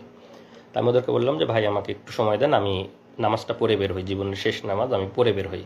আমি একদম মানে চিল্লা চেঁচামেচি করতেছি, চিল্লা চেঁচামেচি করে তো কেউ শোনার নাই। তো পরে আমি সুন্দর করে অজু করছি, অজু করে যখন টয়লেটে নিয়ে গেছে, ওরা চোখ বেঁধে হাত ধরে ধরে নিয়ে যায়। ওখানে গিয়ে আমি একটা খোয়া পাইছি, আমাদের যে খোয়া থাকে, তো খোয়াতে আমি টয়লেটের দেয়ালে মানে একটা নাম্বার লিখে, মানে আমার ওয়াইফের নাম্বারটা লিখে আসছি। মানে আমার কাছে মনে হচ্ছে যে আমাকে তো ক্রস ফায়ার দিয়ে দেবে, আমার ওয়াইফ বা আমার ফ্যামিলি মেম্বার কেউ কোনোদিন জানতেও পারবে না আমি কোথায় ছিলাম, কিভাবে মারা গেছি। যদি কেউ কোনোদিন পরবর্তীতে গুম হয়ে এই টয়লেটে আসে, এই নাম্বারটা যদি দেখে, তাহলে হয়তো সে একটু বুঝতে পারবে, তাহলে হয়তো সে আমার ওয়াইফকে হয়তো একদিন ফোন দিয়ে যায়, এই নাম্বারটা ওখানে পাইছিলাম, আপনি কি আপনার এই নাম্বারটা আমি টয়লেটে পাইছি। এরকম মনে হচ্ছে যে কোনোভাবে যদি একটু জানাইতে পারতাম তাদেরকে যে আমাকে আজকে মেরে ফেলতে যায়, বা এরকম ফিলিংস। তা আমাকে বলে যে ভাই তাড়াতাড়ি করেন, আপনি তাড়াতাড়ি নামাজ পড়েন, আপনি তাড়াতাড়ি নিয়ে যেতে হবে, স্যাররা ওয়েট করতেছে। তা আমি অজু করে একদম ফজরের নামাজটা পড়লাম। আমার মানে সেই শেষ নামাজের যে কি ফিলিংস, এটা আমি মানে ভাষায় প্রকাশ করতে পারবো না। আমি একদম কনফার্ম আমাকে ক্রস ফায়ারে নিয়ে যাচ্ছে, এটা আমার জীবনের শেষ নামাজ। সেই নামাজের যে কি মানে ফিলিংস, সেটা আমার মানে এই মুহূর্তে বলার ভাষা নাই। নামাজ পড়ে আল্লাহর কাছে একদম অঝোরে কান্নাকাটি করে আল্লাহর কাছ থেকে জীবনের যত গুনাহ আছে সব মাপ চেয়ে একদম বিদায় নিয়ে যাচ্ছি, যে আল্লাহ তুমি আমার সব গুনাহ মাফ করে দিয়ে আমার বউ বাচ্চাকে দেখে রাখো। মানে একদম মৃত্যু পথযাত্রী মানুষের দোয়া যা হয়, আমি একদম দোয়া করে নামাজ পড়ে বের হলাম। আমাকে চোখ বেঁধে নিয়ে বের হলো। বের হওয়ার পরে আমি দেখলাম যে 3টা গাড়ি সাজানো, র্যাবের 3টা গাড়ি, সামনে, মাঝখানে, পিছনে। তো 3টা গাড়ি সবাই অস্ত্রসজ্জিত হয়ে ওখানে দাঁড়ায় আছে র্যাবেরিয়ে, কেউ হয়তো কাটার নিয়ে দাঁড়ায় আছে, কেউ হাতুড়, কেউ এরকম। তা আমার কাছে মনে হচ্ছে যে আমাকে ক্রস ফায়ার দিয়ে মারবে, যে কাটারগুলো দিয়ে হাত পা এগুলো কাটবে, মানে অঙ্গ প্রত্যঙ্গ বিচ্ছিন্ন করে করে ফেলবে, মানে বিভিন্ন রকমের অস্ত্র নিয়ে দাঁড়ায়, স্বাভাবিকভাবে ভীতিকর। আমাকে চোখটা এমনি বাইদে, ওখানে একটু দেখার মানে চোখটা খোলা ছিল জন্য সবগুলো দেখছি। আমাকে চোখ বাইদে মাঝখানের গাড়িতে তুললো, ওরা সামনের গাড়ি পিছনের গাড়ি, মাঝখানের গাড়িতে আরও কিছু উঠলো, আমাকে নিয়ে গাড়ি নিয়ে টান দিল। এটা হলো হয়তো ভোর 5টা মতো বা 4:30 থেকে 5টা আনুমানিক আর কি। তো গাড়ি চলতেছে চলতেছে, আমি একদম অঝোরে শুধু আল্লাহর কাছে হাত তুলে দোয়া করতেছি, মানে জীবনের শেষ মুহূর্তের যত মাপ চেয়ে নেওয়া, জীবনের শেষ মুহূর্তের যত দোয়া আল্লাহর কাছে করতেছে। আর পাশের যারা আছে তারা সান্ত্বনা দিচ্ছে, ভাই কান্না করেন না, আল্লাহ আল্লাহ আল্লাহ শিখ করি, তারা তখনও সান্ত্বনা দিচ্ছে।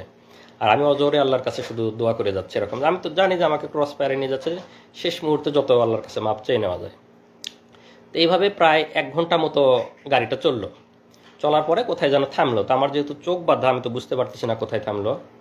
তো গাড়ি থামানোর পরে ওরা মনে হলো যে 10-15 মিনিট কোথায় যেন গেছে আশেপাশে, মানে আমার সাথে 2-1জন রেখে বাকিরা কোথায় যেন গেল 10-15 মিনিট। তো 10-15 মিনিট পরে এসে আমাকে গাড়ি থেকে নামানোর পরে তো তখন আমাকে যেহেতু এয়ারপোর্ট থেকে তুলে নিয়ে গেছিলো, আমার লাগেজ, আমার ল্যাপটপের ব্যাগ সব কিছু আমার হাতে, আমার লাগেজটা ধরাই দিল, কাঁধে ল্যাপটপের ব্যাগটা দিল, আমার মোবাইলটা দেয়নি, মোবাইলটা দিলে যদি কোথায় কল দেই। তো ওই সময় আমার চোখটা খুলে দিল। চোখ যখন খুলে দিল তখন আমি দেখি আমাকে নামাই দিছে বিমানবন্দর স্টেশন, এয়ারপোর্টের অপোজিটে যে বিমানবন্দর স্টেশনের সামনে নামাই দিছে। তো এটার কারণ হলো যেহেতু আগের দিন সব জায়গায় নিউজ হয়ে গেছে যে কোরিয়াতে ফেরার পথে পিএইচডি গবেষক অপহরণ হয়েছে, আমার বাড়ি পাবনাতে, আমাকে বিমানবন্দরের সামনে থেকে পাওয়া যাচ্ছে না, বিমানবন্দরে যাওয়ার পথে পাওয়া যাচ্ছে না, এরকম নিউজ হয়েছে। এই জন্য ওরা আমাকে বিমানবন্দর স্টেশনের সামনে নামাই দিয়ে তখন আমাকে বলতেছে যা, তোর যেখানে খুশি যা।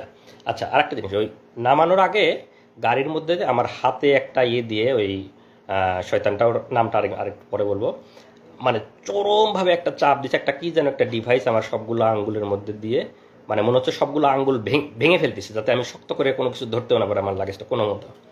তো চরমই, আমি তো অনেক চিল্লাতে আমি করে গাড়ির মধ্যে আর কি। পরে নামাই দিয়ে লাগেজ ধরাই দিল, কাঁধে আমার ল্যাপটপের ব্যাগ, বলে যা যেখানে খুশি যা। পরে আমি তাকায় দেখলাম বিমানবন্দর স্টেশন। তা আমি তখনও ভাবতেছি, মানে আমার তখনও তো মৃত্যু হতো, আমি ভাবতেছি যে আমি ছেড়ে দেবো, পিছন থেকে হয়তো গুলি করে মেরে ফেলবে। আর গাড়িতে যখন নিয়ে আসতেছিল তখন তো মনেই হচ্ছিল যে হয়তো আমাকে কোনো ব্রিজের উপরে নিয়ে যাবে, কোনো ফাঁকা জায়গায় নিয়ে যাবে, গিয়ে গুলি করে মেরে ফেলে দেবে নদীতে বা ব্রিজ থেকে ফেলে দিবে, মানে বাংলাদেশে যেভাবে লাশ ভাসে থাকে সেরকম আমি কল্পনা করতেছি, আল্লাহর কাছে দোয়া করতেছি। আর বিমানবন্দর স্টেশনে নামাই দেওয়ার পর আমি দেখতেছি বিমানবন্দর স্টেশন, কিন্তু আমার মনের মধ্যে মৃত্যু আতঙ্ক। আমার কাছে মনে হচ্ছে যে আমি হাঁটতে থাকবো, পিছন থেকে মনে হয় গুলি করে মেরে দিবে আর কি, ক্রস ফায়ার করে দিবে, এরকম মনে হচ্ছে। তা আমি আশেপাশে হাঁটতেছি আর ওরা আমাকে ঘিরে ধরে হাঁটতেছে। তো যারা ঘিরে ধরে হাঁটতে, যেহেতু আমার এই স্টেজে চোখ খোলা, আমি তো সবাইকে দেখতে পাচ্ছি। আর কয়েকদিন গার্ড দিছে, গার্ডদের অনেকের তো চেহারা আমি দেখছি। তো সেই গার্ডদের অনেকের র্যাবের ড্রেস পরা, অনেকের ড্রেস ছাড়া, তো সব রকমই আছে। তা আমি আস্তে আস্তে এয়ারপোর্ট স্টেশনের ভিতরে ঢুকে গেলাম। তখন একটু সকাল হয়েছে, এয়ারপোর্টের স্টেশনের কিছু লোকজন আসছে। তা আমার মধ্যে তো আমি দেখতেছি তারা আমার চারপাশে ঘিরে আছে। আবার আমার মনে হচ্ছে আমি যদি কোনোভাবে একটু ফ্যামিলিকে জানাইতে পারতাম। তা আমি ওখানে গিয়ে 1-2জনকে একটু রিকোয়েস্ট করলাম, ভাই একটু মোবাইলটা দেওয়া যাবে, আমি একটু বাড়িতে কল দেবো। তো ওরা হয়তো আমার পিছন থেকে সিগন্যাল দিচ্ছে, খবরদার দেওয়া যাবে না। তো লোকজন না করলো যে না দেওয়া যাবে না, হ্যাঁ মোবাইল দিতে পারবো না। তো 2জনকে আমি রিকোয়েস্ট করছি, ভাই প্লিজ আমাকে একটু মোবাইলটা দেন, আমি একটু আমার বাড়িতে কল দিব। মানে ওরা দেখতেছি, আমি ওদেরকে দেখতেছি, কিন্তু তারপর আমি রিকোয়েস্ট করতেছি। তো ওদের হয়তো সিগন্যাল পায়, সে আর দেয় নেই। তো আমি স্টেশনে আরেকটু হাঁটতেই যে আমাকে প্রথমে হাত ধরে তুলে নিয়ে গেছিল, ওর নামটা আরেকটু পরে বলবো, যেহেতু এখনো পর্যন্ত আমি তো জানি না সে কে, তো যখন জানবো তখনই বলবো। যে আমাকে বিমানবন্দরে হাত ধরে তুলে নিয়ে গেছিল, যে শুয়োরটা, সেই এসে আবার আমার হাত ধরে বলতেছে, এই আপনার নামে গোপন রিপোর্ট আছে, আপনারা সরকার বিরোধী লেখালেখি করেন, আপনারা নির্বাচনকে সামনে রেখে অপপরিকল্পনা করতেছেন। তো আপনাকে আমরা অ্যারেস্ট করতে আসছি। আমাদের কাছে গোপন রিপোর্ট ছিল যে আপনি এই মুহূর্তে এয়ারপোর্ট স্টেশনে আসবেন। আর ওই যে আমাকে গাড়িতে 10-15 মিনিট রেখে ওরা কোথায় যেন গেছিলো, ওরা গিয়ে একটা ট্রেনের টিকিট কেটে নিয়ে আসছে। ট্রেনের টিকিট কেটে আমার ল্যাপটপের ব্যাগের মধ্যে ঢুকাই দিছে, যে আমি এইমাত্র পাবনার ঈশ্বরদী থেকে ট্রেনে করে এসে বিমানবন্দর স্টেশনে নামলাম। যেহেতু আগের দিন মানে সব সংবাদ মাধ্যমে নিউজ হয়ে গেছে যে আমার বাড়ি পাবনাতে, আমি বিমানবন্দর থেকে উধাও হয়ে গেছি। তো ওরা ট্রেনের টিকিট কেটে দিয়েছে যে আমি ট্রেনে করে পাবনা ঈশ্বরদী থেকে এয়ারপোর্ট স্টেশনে এসে নামলাম।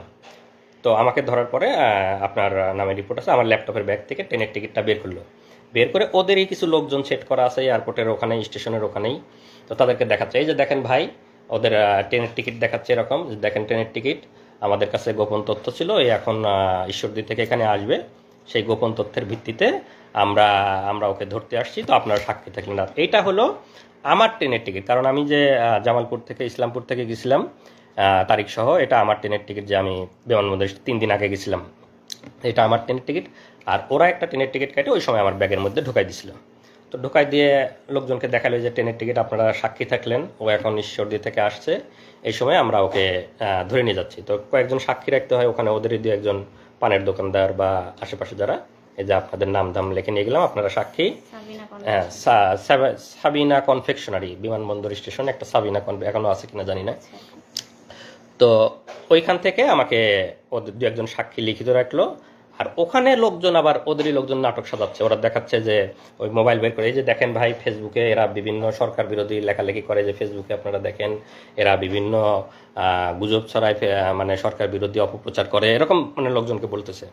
আর লোকজন অনেকে আগে আসে, হায় রে সরকার এত উন্নয়ন করে তারপরেও ছেলেরা সরকারের বিরুদ্ধে লেখে, এরকম 2-1 বলতেছে।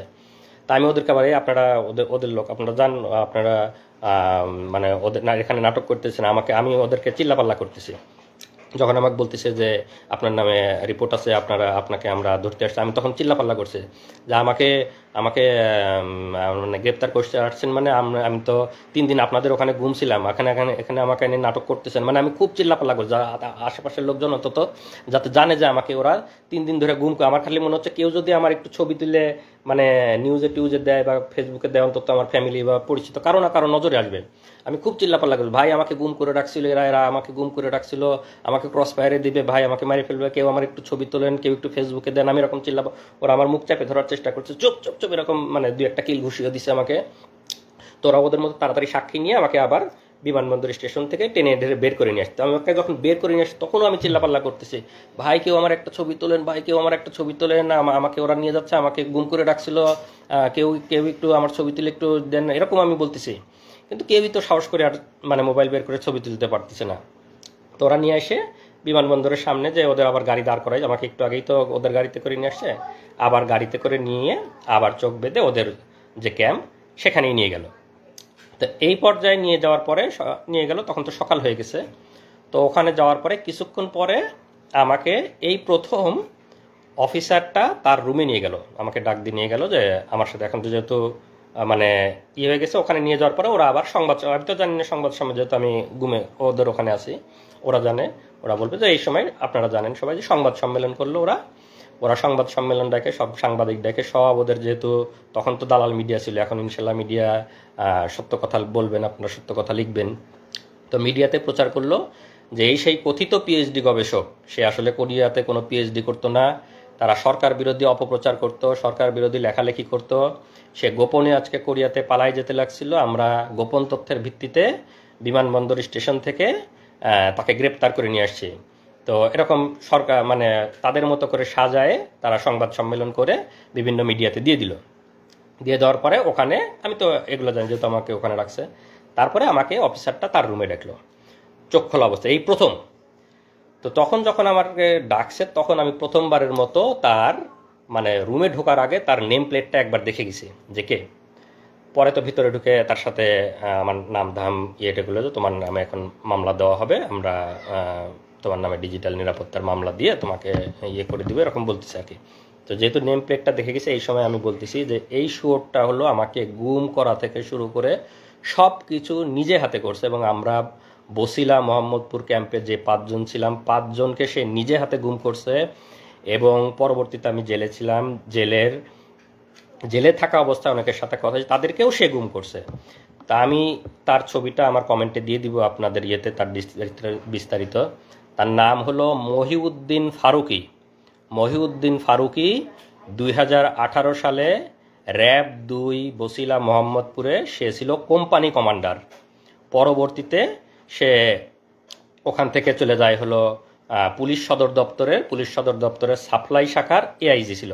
এতটুকু পর্যন্ত তার ইনফরমেশন আমি জানি। এটা হলো মহিউদ্দিন ফারুকি। এটা হলো মহিউদ্দিন ফারুকীর ছবি। আমরা জাস্ট ছবিটা আপনাদেরকে দেখাচ্ছি, আমি পরবর্তীতে আমার কমেন্টে দিয়ে দেবো বিস্তারিত। এইটা হলো সেই মহিউদ্দিন ফারুকী। এই শোর আমাকে গুম করছে এবং আমার সাথে যারা 5 জন ছিল তাদেরকে নিজ হাতে গুম করছে। মহিউদ্দিন ফারুকী 2018 সালে র্যাব 2-এর কোম্পানি কমান্ডার, পরবর্তীতে পুলিশ সদর দপ্তরে সাপ্লাই শাখার এআইজি ছিল। আপনারা এর লিখে রাখবেন এবং এর ব্যাপারে আপনারা অবশ্যই তো অ্যাকশন নেবেন যারা মানবাধিকার কর্মী এবং যারা আছেন আইন শৃঙ্খলা রক্ষাকারী বাহিনী। তো আমাকে ওই সময় একবার জিজ্ঞাসাবাদ যেহেতু করে, আমি ওর নেম প্লেটে দেখে গেছি। তো পরবর্তীতে ওখান থেকে আমাকে ওখানেই রেখে দেয়, এদিকে সংবাদ সম্মেলন এটিয়ে করে আর কি। আর এর ব্যাপারে আরেকটু বলে রাখি, মহিউদ্দিন ফারুকী এরা তো হলো যে আমাদের নামে বিভিন্ন রকম অপবাদ দিয়ে আমাদেরকে মানে কালার করার বা আমাদেরকে অপমানিত করার চেষ্টা করেছে। এই মহিউদ্দিন ফারুকী আপনারা নাম দিয়ে সার্চ দিবেন, মহিউদ্দিন ফারুকী নাম দিলেই দেখবেন এর নামে বিভিন্ন রিপোর্ট আইছে। পুলিশ সদর দপ্তরের সাপ্লাই শাখার এআইজি থাকা অবস্থায় নারী কেলেঙ্কারিতে এক মহিলাকে, সে অবিবাহিত মানে বিবাহ বহির্ভূত মহিলাকে নিয়ে এসে সে নিয়মিত তার সাথে শারীরিক সম্পর্ক করত তার অফিসেই, এবং সেই মহিলা এক পর্যায়ে প্রেগনেন্ট হওয়ার পরে সে মহিলাকে কোনোভাবে জোর করে ওষুধ খাওয়ায় অ্যাবর্শন করানোর পরে পরবর্তীতে আবার সে শারীরিক সম্পর্ক করতে থাকে, মহিলাটা আবার প্রেগনেন্ট হয়। পরবর্তীতে যখন সে আবার জোর করে অ্যাবর্শন করাতে যায় তখন মহিলাটাও কোনোভাবে, উনি হয়তো আমার এই লাইভ যদি কোনোভাবে শুনে থাকে, মহিলাটাও কোনোভাবে হয়তো কোনো পাওয়ারফুল কারো মানে পরিচিত, সে তখন সেটা মানে মামলা করে তার নামে এবং সংবাদ সম্মেলন এটে করে। এই মানে শোরের নামে আপনারা সার্চ দিলেই পাবেন মহিউদ্দিন ফারুকী ভ্রূণ হত্যা মামলা, তার নামে 2টা না 3টা মামলা হয়েছে এবং সে তখন সাময়িক বরখাস্ত। র্যাব সদর দপ্তর মানে পুলিশ সদর দপ্তর সাপ্লাই শাখার এআইজি থাকা অবস্থায় তখন থেকেই সে সাময়িক বরখাস্ত। এগুলো হলো এদের চরিত্র। এরা হলো এরকম মানে বিবাহ বহির্ভূত এরকম মানে ব্যভিচার এগুলা নিয়ে থাকে এবং তারা আমাদের নামে বিভিন্ন রকম অপবাদ দেওয়ার চেষ্টা করে এবং তখন থেকেই মানে মানে সাময়িক বরখাস্ত অবস্থায় আছে। এগুলো হলো এদের বাস্তব চরিত্র। তো ওখান থেকে তারপরে আমাকে যখন ওখানে রাখে, সংবাদ সম্মেলন করার পরে আমাকে নিয়ে পেপার পত্রিকায় ওদের মতো করে ভুয়া রিপোর্ট দেয় এবং ওই দিন রাতে আমি যেহেতু বিমানবন্দরে চিল্লা চেঁচামেচি করছি যে আমাকে ওরা গুম করে রাখছিল, আমাকে কেউ ছবি তোলেন, কেউ আমার একটা ছবি তুলে রাখেন, আমাকে এরকম বলছি। তো তখন ওই দিন রাতে ওরা এইটা বুঝতে পারছে যে আমি লোকজনকে বলে দেওয়ার চেষ্টা করছি, ওদেরকে ধরা খাওয়ানোর চেষ্টা করছি। তো ওই দিন রাতে আমাকে ভয়ানক টর্চার করছে, শারীরিক টর্চার, যে তুই খুব চালাক না, তুই আমাদেরকে ধরাই দেওয়ার চেষ্টা করছিস যাতে আমরা ধরা পড়ে যাই, আমরা তোকে গুম করছি, এরকম চিল্লা চেঁচামেচি মানে অনেক অকথ্য ভাষায় গালিগালাজ করছে এবং ওই দিন রাতে আমাকে টর্চার করছে। তো টর্চারটা এরকম, রাতের বেলা আমি বলি আসলে,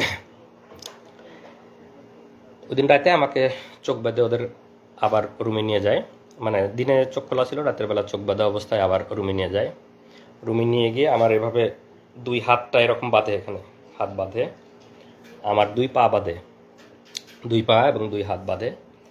আমার এই হাতের মধ্যে দিয়ে এই দিক দিয়ে একটা বাঁশ মতো ঢুকাই দেয়, আমি তো চোখ বাঁধা দেখতে পাচ্ছি না, বাঁশ মতো এরকম আড়াআড়ি ঢুকাই দেয় এবং আমার পায়ের উপরে এখানেও আড়াআড়ি একটা বাঁশ মতো রেখে দেয়। তো 2টা বাঁশ, আমার পায়ের 2 পায়ের উপর আড়াআড়ি একটা, আমার হাতের উপর আড়াআড়ি একটা। আর এই 2 বাঁশের উপরে মানে এই বাঁশের উপরে 2-4 জন, ওই বাঁশের উপরে 2-4 জন এরকম দাঁড়ায়, মানে রুটি বলার মতো, যেরকম মানে আমরা যেরকম বেলন দিয়ে রুটি বলি এইরকম একদম চাপ দিয়ে এরকম বলতেছে। আমি তো চিল্লাই করছি। যখন চিল্লাচ্ছি তখন আমার মুখের মধ্যে গামছা গুঁজে দিছে যাতে মানে চিৎকার বাইরে না যায়, আমার মুখের মধ্যে চিল্লাচ্ছি। পরে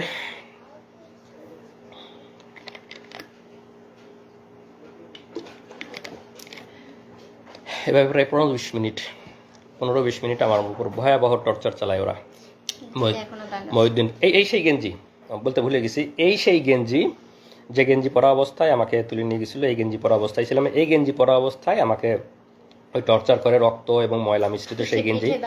আমরা 5 বছর সেই গেঞ্জিটা যত্ন করে তুলে রাখছিলাম আজকের দিনের জন্য, যে আজকের দিনে আজকের এই দিনে আমরা এই গেঞ্জিটা পরে আপনাদের সামনে বলবো। এই সেই গেঞ্জি পরা অবস্থায় আমাকে টর্চার করে, ভয়ানক টর্চার, রক্ত এবং ময়লা এখনো আছে। টর্চার করার পরে পরের দিন সকালে আমাকে থানায় পাঠাবে। আমার নামে এর আগে কোনো মামলা নাই, কোনো রিপোর্ট নাই, কোনো মামলা নাই। এখন তো আমাকে থানায় দিতে গেলে একটা মিথ্যা মামলা দিতে হবে। তখন পরের দিন সকালে ওরা একটা ভুয়া ডিজিটাল নিরাপত্তা, আপনারা জানেন যে ডিজিটাল নিরাপত্তা আইনের অবস্থা, আমরা সবাই এই আইনের যে কালো দিক, সেদিকের শিকার মানবাধিকার কর্মীরা, সাংবাদিকরা, আমরা যারা বাক স্বাধীনতায় বিশেষ করে আমরা সবাই শিকার। তা আমার নামে ভুয়া ডিজিটাল নিরাপত্তা আইনে একটা মামলা দেয়। মামলা দিয়ে সকালে আমাকে থানায় পাঠাবে। থানায় পাঠানোর আগে আমার তো এই ড্রেসটার অবস্থা খুবই খারাপ, রক্ত ময়লা সব কিছু ভর্তি। তো এইটা পরে যখন আমি থানায় যাব, থানা থেকে যখন কোর্টে উঠবো, তখন তো সবাই দেখবে আমার অবস্থা। তখন ওরা করে কি, আমার যেহেতু লাগেজ ওদের কাছেই, আমাকে এয়ারপোর্ট থেকে তুলে নিয়ে গেছে, লাগেজ তো ওদের কাছেই, লাগেজে আমার জামা কাপড় আছে, লাগেজ থেকে অন্য একটা গেঞ্জি নিয়ে আসলো। অন্য একটা গেঞ্জি নিয়ে এসে আমাকে বললো যে এটা চেঞ্জ কর। এটা খুলে আমাকে ফ্রেশ যে একটা গেঞ্জি, সেই একটা গেঞ্জি পরতে দিল, এই গেঞ্জিটা পর। তো আমার হাত পায়ের আমার ওঠার মতো অবস্থা নাই, কোনো মতে ওরাই পরাই দিল। আমি কোনো মতো করে পরে গেঞ্জিটা চেঞ্জ করে এই গেঞ্জিটা আমার লাগেজে, ভাগ্যিস এই গেঞ্জিটা ওরা আমার লাগেজে দিয়ে রাখছিল, এটাই করে লাগেজেই ফেলে দিয়ে রাখছে। পরবর্তীতে তো আমি জেল থেকে বের হওয়ার পরে যখন লাগেজ নিয়েছি, তখন আসলে এই গেঞ্জিটা আবার পাইছি। তো আমাকে ফ্রেশ একটা গেঞ্জি পরায়ে আমাকে থানায় পাঠায় দেয়। থানায় পাঠায় দিয়ে সেখানে যেটা বললাম যে আমার নামে মিথ্যা ডিজিটাল নিরাপত্তা আইনে মিথ্যা মামলা দেয়। মামলা দেওয়ার পরে আমি তো থানায় এসে, দিকে তো আমার পরিবার খোঁজাখুঁজি করতেছে যে সংবাদ সম্মেলন ওরা যাচ্ছে, দেখতে পাইছে যে আমাকে গ্রেপ্তার দেখাইছে, কিন্তু এখনও ওদের সাথে আমার দেখা হয় নাই। আমি তো বুঝতে পারতেছি না যে আমাকে গ্রেপ্তার পেপার পত্রিকায় মিডিয়া, কারণ আমি তো আমার জগতে। তো এই পর্যায়ে ওরাও খোঁজাখুঁজি করতেছে। তো এখন ও একটু সংক্ষেপে বলুক যে ওদের থানায় আসার পরের অভিজ্ঞতা। তার আমার কথা শেষ হয়েছিল যে আমার থেকে টাকা নিল, টাকা নেওয়ার পর তারা কনফার্ম করলো যে টাকা পেয়েছি, একটু পরে ছেড়ে দিব। তো আমরা ওয়েট করছি, আর কোনো খবর নাই। এরপরে যখন অনেক বেশি ভাইরাল হলো, তারপর হচ্ছে আমার কাছে ওই যে আমার হাজবেন্ড বললো না যে যারা গার্ড দিচ্ছিল তাদেরকে অনেক রিকোয়েস্ট করছে, তো সেখানকার একজন আমাকে কল দিয়ে বলছে যে আমি আপনার হাজবেন্ডের ব্যাপারে জানি, উনি ভালো আছে, উনি মারা যায় নাই, উনি ঠিক আছে, আপনারা চিন্তা করিয়েন না। তো আপনারা যে এত একদম ভাইরাল করে ফেলতেছেন, ম্যাসাকার করতেছেন, এই সেই করতেছেন, এগুলা কইরেন না, যত করবেন তত ক্ষতি হবে, এরকম করে আমাকে বলছে। তো তারপর আমি বললাম আমাকে তো কিডন্যাপের কথা বলে টাকা নিছে, তো এগুলা কারা তাহলে? পরে বলে তাই নাকি, টাকা নিছে, আপনারা টাকা দিছেন কেন?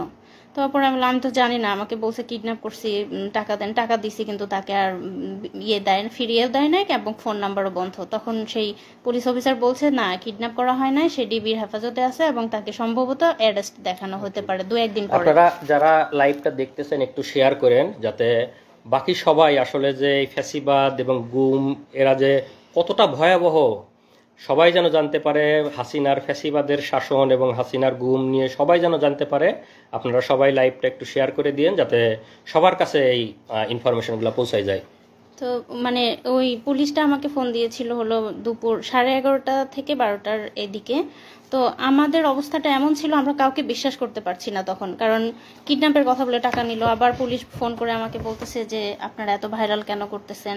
তো তখন আমাদের মনে হচ্ছে যে ওরা আমাদেরকে বাধা দেওয়ার জন্য হয়তো বা মিথ্যা কথা বলতেছে, আমাদের মনের ভেতরে সেই ধুকপুকুনি কমে নাই। তারপরে যাই হোক সারাদিন চলে গেল।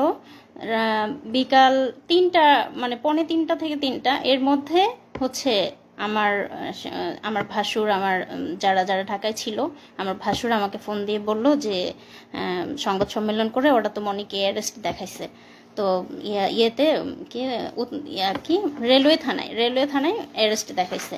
আর আমরা হচ্ছে তার জিডি করছিলাম হচ্ছে দক্ষিণ খান থানায়।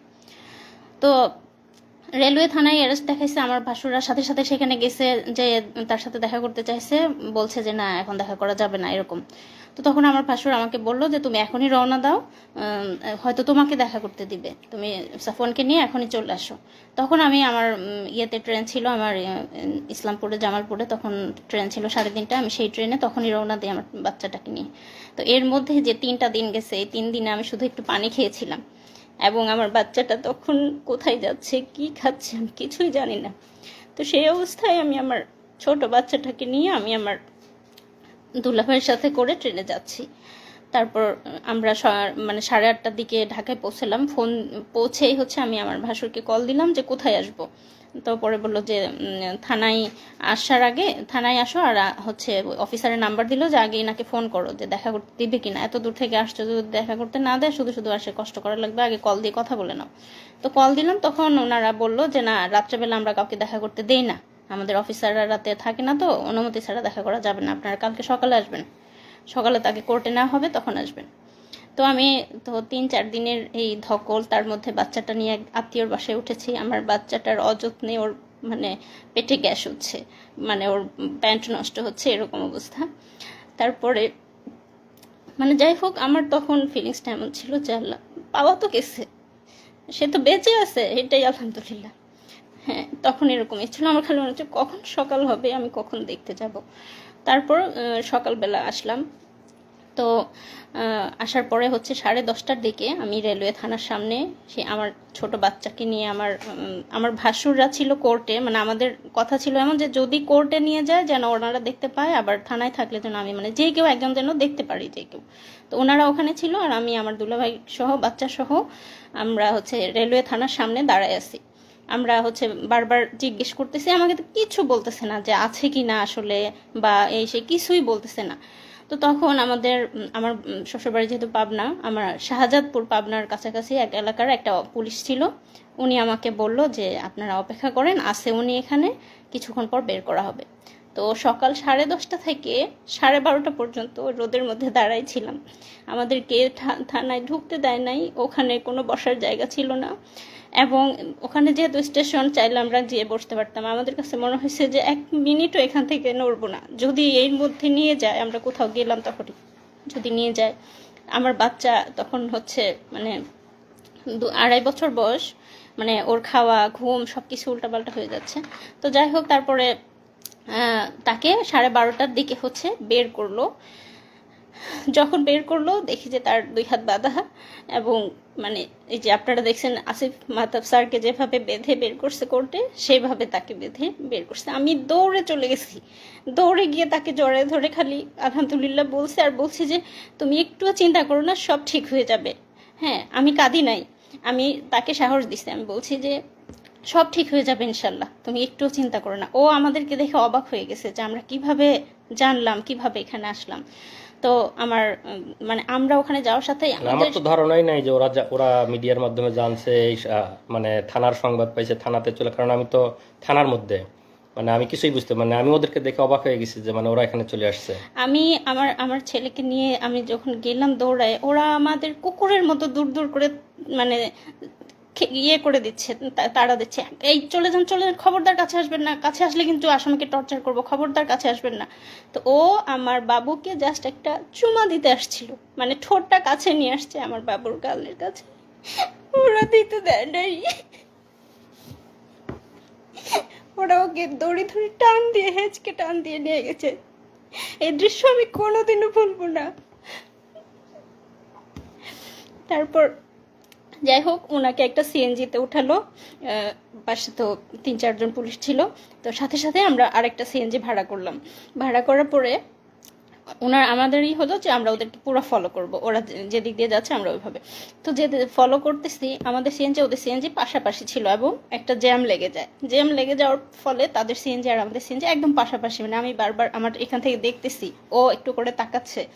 তো আমি সাফওয়ানকে বলছি, দেখো ওই যে তোমার বাবা, ডাকো, বাবাকে ডাকো। সাফওয়ান ডাকতেছে, বাবা বাবা এমন করে ডাকতেছে।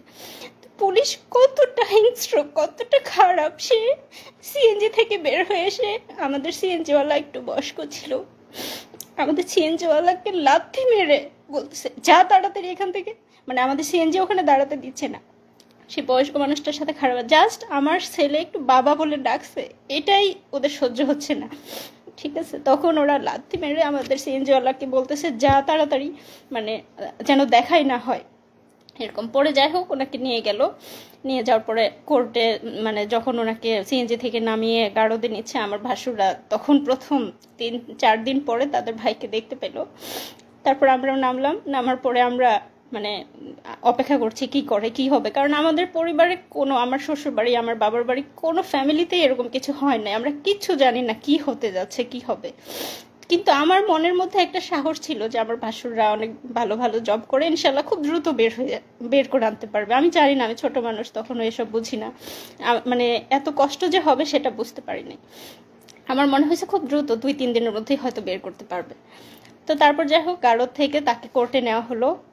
আমরা পিছে পিছে যাচ্ছি, আমাদেরকে একটু কাছে ঘেঁষতে দিচ্ছে না, মানে কোনো কথা কোনো ইনফরমেশন যেন আমরা তাকে না দিতে পারি বা উনি আমাদেরকে কিছু না জানাতে পারে, তার কাছেই ঘেঁষতে দিচ্ছে না এবং দূর দূর করে তাড়িয়ে দিচ্ছে। তারপর হচ্ছে তাকে তখন কোর্টে তোলা হলো। এরপর তুমি বলো।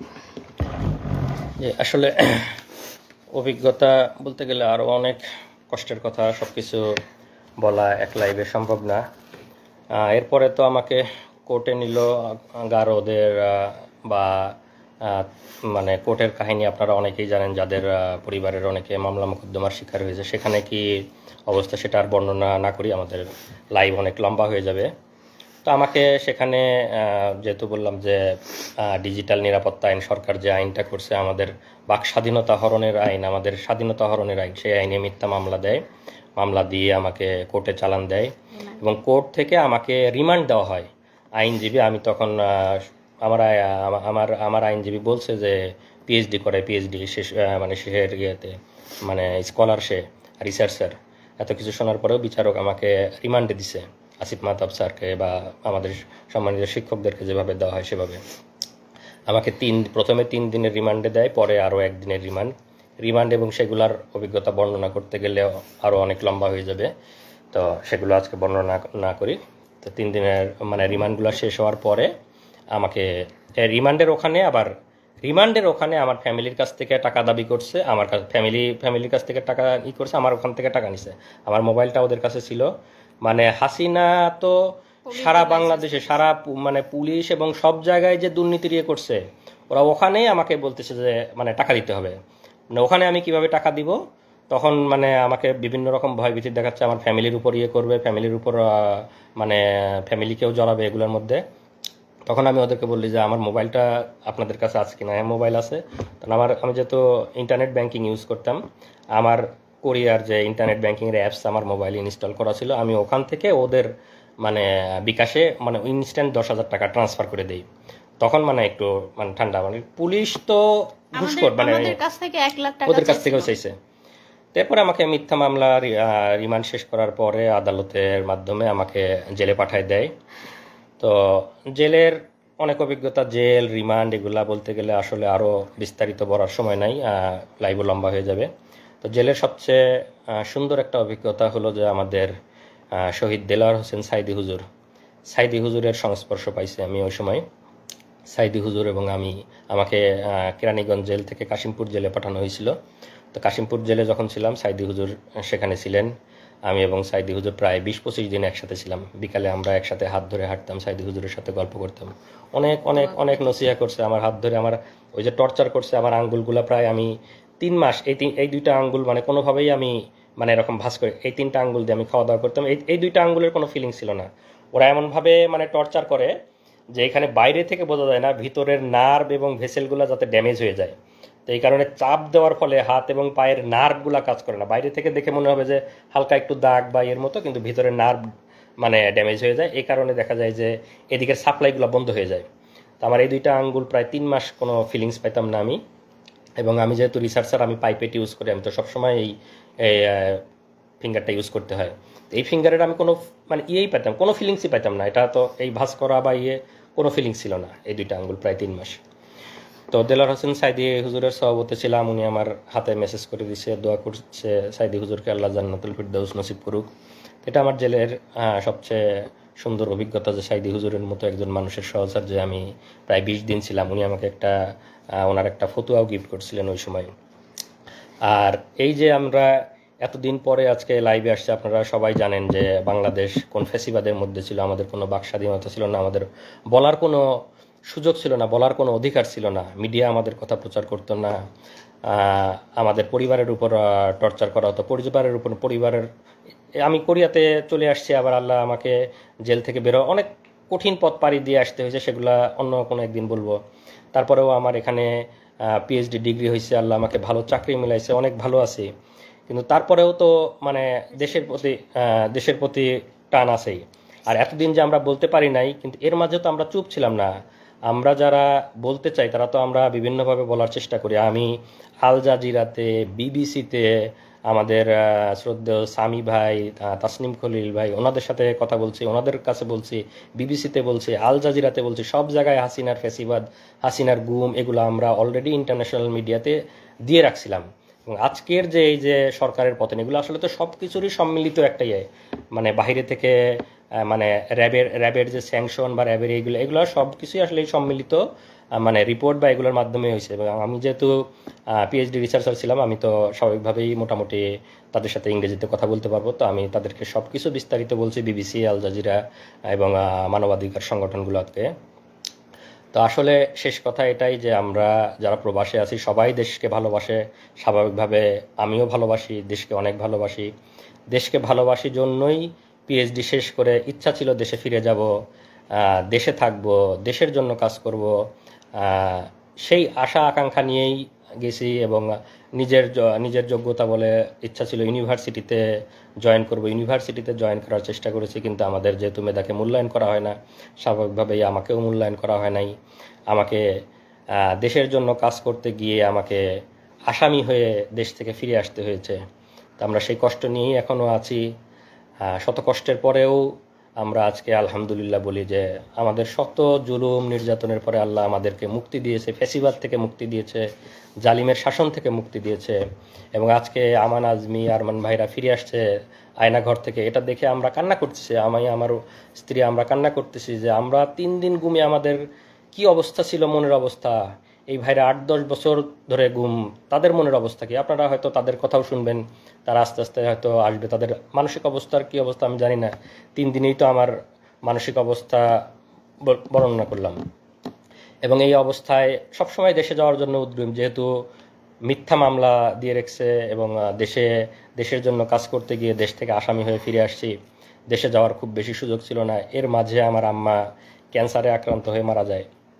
আমি আম্মাকে শেষবার দেখতে পারি। আম্মা মারা যাবে, আম্মা ডাক্তার বলছে যে এত মেয়াদ আছে, এত মাস ম্যাক্সিমাম হয়তো টাইম পাইতে পারে। আম্মার ডায়াগনোসিস হয়েছিল লেট স্টেজে। সব কিছু জানার পরেও আমরা আম্মার জন্য যাইতে পারি। শেষ মুহূর্তে না পেরে আম্মার যখন অবস্থা বেশি খারাপ, আমি টিকিট কাটছিলাম। আমি, আমার স্ত্রী, সন্তান, আমরা 4 জন সবাই টিকিট কাটছি যে যত যাই হোক আমাকে গ্রেপ্তার করলেও আমি যাব, আম্মাকে আমার দেখতেই হবে।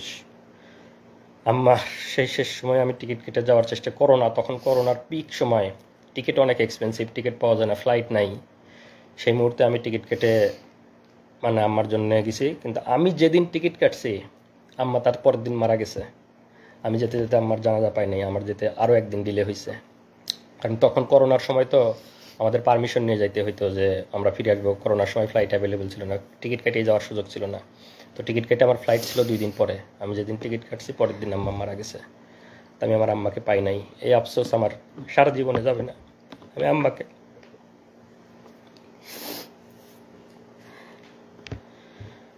আপনারা আমাদের জন্য দোয়া করবেন। যারা যারা হাসিনার জালিম হাসিনার ফ্যাসিবাদের কবলে আছেন সবার জন্য আমাদের দোয়া থাকবে। এবং যারা যারা আজকে আয়নাঘর থেকে ফিরে আসতেছেন তাদের জন্য দোয়া থাকবে। এবং আমরা আবার ফিরে আসতে চাই, শত নির্যাতনের পরেও আমরা চাই আমরা দেশে ফিরে আসব, দেশের জন্য কাজ করব। নতুন দেশ গঠনে আমরা সবাই একসাথে ঐক্যবদ্ধভাবে কাজ করব এবং আমাদের নতুন বাংলাদেশ হবে সুজলা সুফলা, এবং যেখানে কোনো দুর্নীতি থাকবে না, যেখানে কোনো ফ্যাসিবাদ থাকবে না। এই ডিজিটাল নিরাপত্তা আইন, এক বাক স্বাধীনতা হরণের আইন উঠিয়ে দেওয়া হবে। এবং আমি আশা করি যারা মানবাধিকার সংস্থায় আছেন, যারা নতুন সরকার গঠন করবেন, তারা এই ফ্যাসিবাদী এবং বাক স্বাধীনতা হরণকারী এই ডিজিটাল নিরাপত্তা আইন আপনারা উঠিয়ে দিবেন। যারা যারা আমরা নির্যাতনের শিকার তাদেরকে এই জুলুম থেকে আপনারা মুক্তি দেবেন। এবং আমি পরিশেষে যে ছাত্র আন্দোলনের মাধ্যমে এই ফ্যাসিবাদ, এই জুলুম থেকে আমরা মুক্তি পেয়েছি আল্লাহর অশেষ মেহেরবানিতে, তাদেরকে আমি ধন্যবাদ দিতে চাই। তাদেরকে ধন্যবাদ দিয়ে আমি ধন্যবাদ দেওয়ার কোনো ভাষা আমার জানা নেই। তাদের এই আন্দোলনের ফলে এবং যারা শহীদ হয়েছেন তাদের আত্মার মাগফিরাত কামনা করি।